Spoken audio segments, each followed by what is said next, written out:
Yeah. Okay, this is question number 8. And the question has been asked about the second part of this question, which talks about the changes made to the profit function. Now, let's just go back one step. Hold on. That diagram is where you should be at if you're just answering this question part A for merit, which would be you would take the constraints, x plus y is less than 80. That means they've got 80 containers, $60,000 to spread between the making of these containers. And the profit statement is 250x plus 200y. And what we normally would do is we would substitute in these points, this one, once of course we've worked it out using our calculator, and that one, to discover that, oh, surprisingly, that point there is probably going to give us the most profit. Okay, which it probably does. Okay, now, and that, by the way, is merit. That's just an ordinary merit question. However, we're talking about part B, and what's part B say again? What? The manufacturer is investigating the effect of obtaining selling price plastic on selling price. Yeah. What range of prices? Yeah, of y to keep that point the same. Okay. So, watch this. This point here. What's the coordinate of that point, by the way? What's 60 and 20.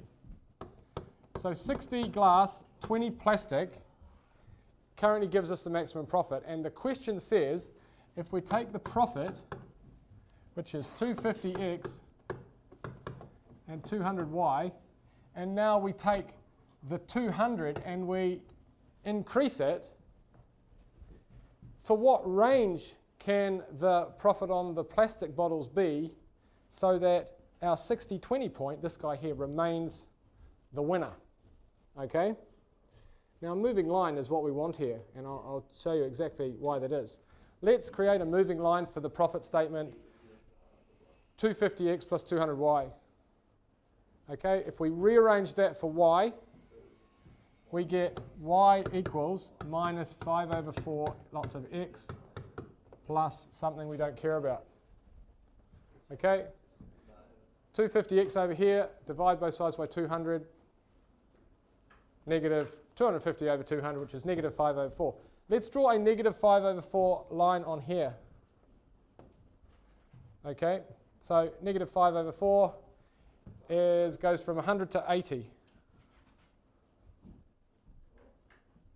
Okay, I just scale it up, negative 5 over, multiply both by 20, and I put in my line, which is going to be the dotted one again.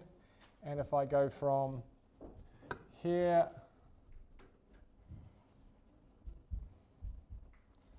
to there, and that's close. Obviously, my diagram is not 100% to scale, but you'll see shortly what the deal is. And here's my moving line. Okay?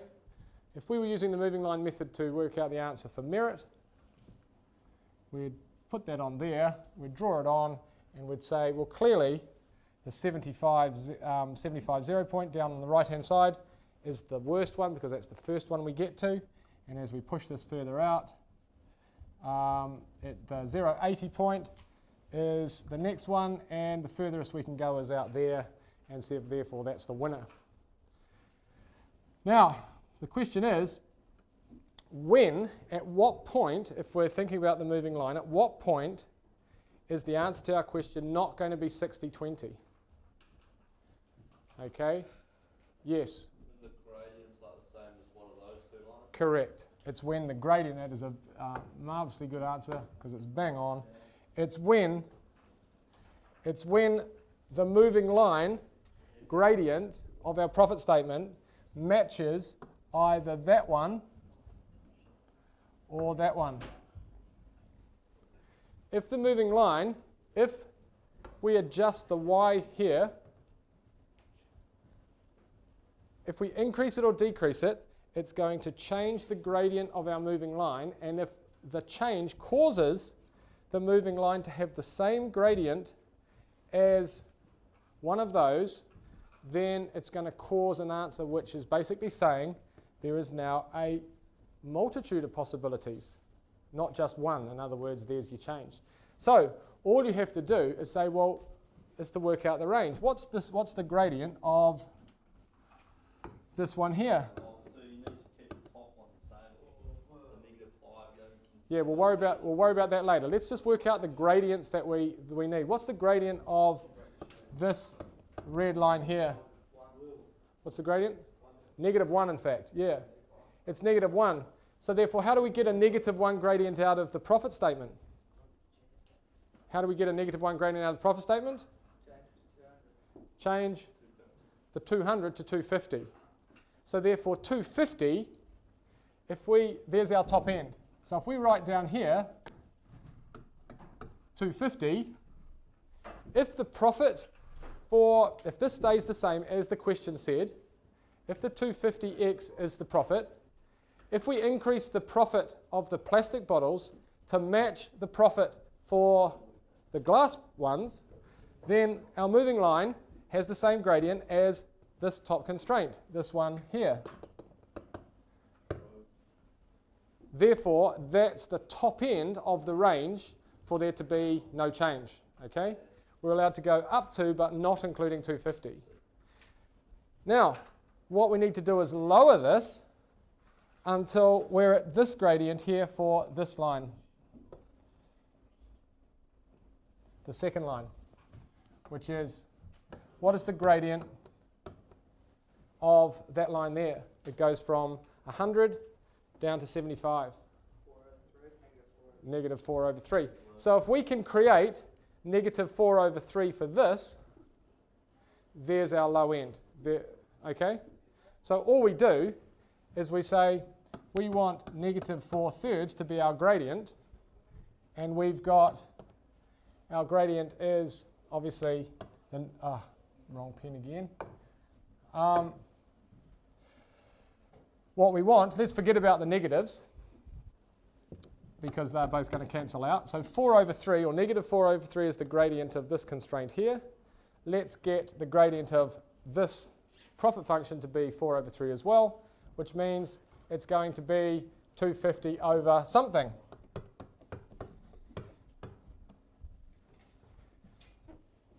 Just work out what x is so that it is like that. Now, I mean, just rearrange it. 750 divided by 4. What's 750 divided by 4?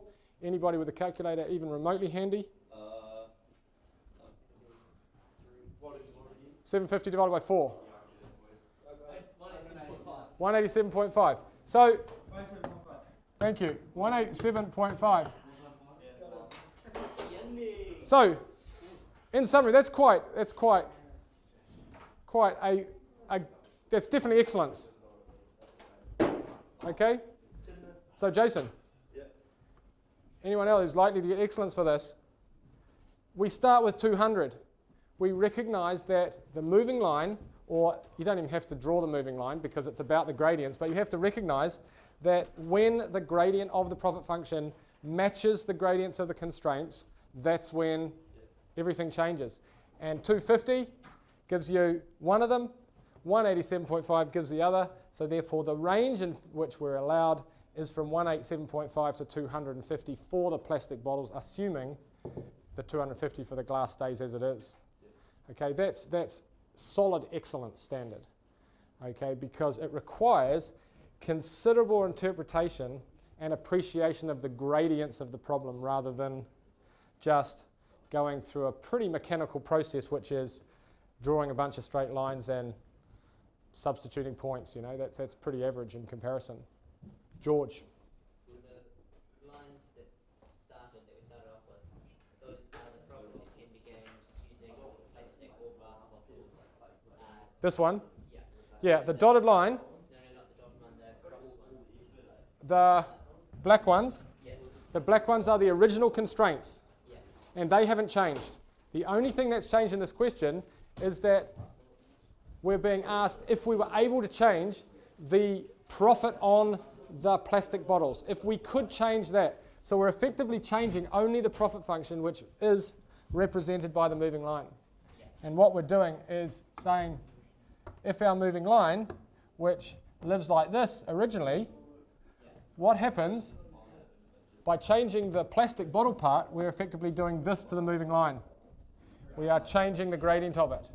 And if the gradient matches, because of our change, it matches one of our constraints, which that's sort of near enough. If it matches one of the constraints, then we go from having one winner, which was our 60-20, to having multiple winners. So can it Okay. match one of the constraints, like plastic bottle constraint, or can it match the glass constraint as well? Well, they're completely related. You can't have one without the other. Okay. So that's actually not a bad sort of question for as an opener to excellence. We've got one more period on this sort of style, and the good thing about them is you can do them up to whatever standard you want. If you want to do them to the merit standard, you do part A. If part B says look at the profit statement and so on, then it pushes into excellence. You sort of know where you are, if you know what I mean. You can stop at merit, or you can kick on and try to do the excellence part.